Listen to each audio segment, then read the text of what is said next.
Hello everyone, this is Grace from the Roselle Public Library, and today I will be reading Chapter 21 of Pinocchio by Carlo Collodi. Chapter 21. Pinocchio is taken by a peasant, who obliges him to fill the place of his watchdog in the poultry yard. Pinocchio, as you can imagine, began to cry and scream, but his tears and groans were useless, for there was not a house to be seen, and not a living soul passed down the road. At last night came on. Partly from the pain of the trap that cut his legs, and a little fear at finding himself alone in the dark in the midst of the fields, the puppet was on the point of fainting. Just at that moment he saw a firefly flitting over his head. He called to it and said, "Oh, little firefly, will you have pity on me and liberate me from this torture?"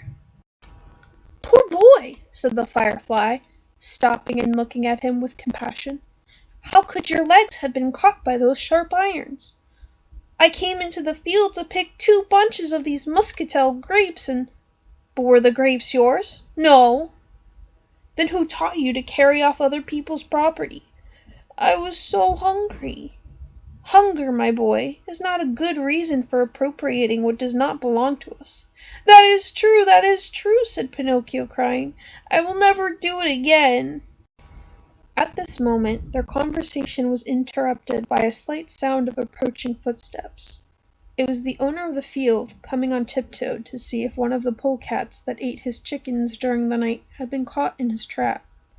His astonishment was great when, having brought out his lantern from under his coat, he perceived that instead of a polecat, a boy had been taken. "Ah, little thief," said the angry peasant, "then it is you who carry off my chickens." "No, it is not I, indeed it is not," cried Pinocchio, sobbing. "I only came into the field to take 2 bunches of grapes." "He who steals grapes is quite capable of stealing chickens. Leave it to me. I will give you a lesson that you will not forget in a hurry." Opening the trap, he seized the puppet by the collar and carried him to his house, as if he had been a young lamb. When he reached the yard in front of the house, he threw him roughly on the ground, and putting his foot on his neck, he said to him, "It is late, and I want to go to bed. We will settle our accounts tomorrow. In the meanwhile, as the dog who kept guard at night died today, you shall take his place at once. You shall be my watchdog." And taking a great collar covered with brass knobs, he strapped it tightly round Pinocchio's throat, that he might not be able to draw his head out of it. A heavy chain attached to the collar was fastened to the wall.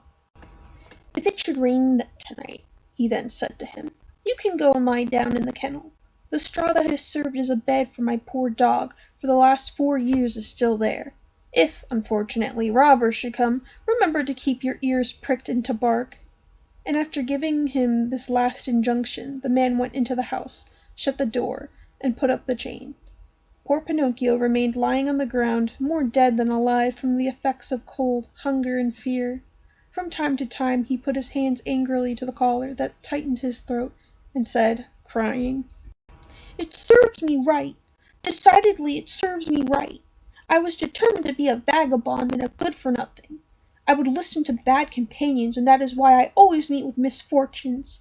If I had been a good little boy, as so many are, if I had been willing to learn and to work, if I had remained at home with my poor papa, I should not be now in the midst of the fields and obliged to be the watchdog to a peasant's house. Oh, if I could be born again! But now it is too late, and I must have patience." Relieved by this little outburst, which came straight from his heart, he went into the dog kennel and fell asleep.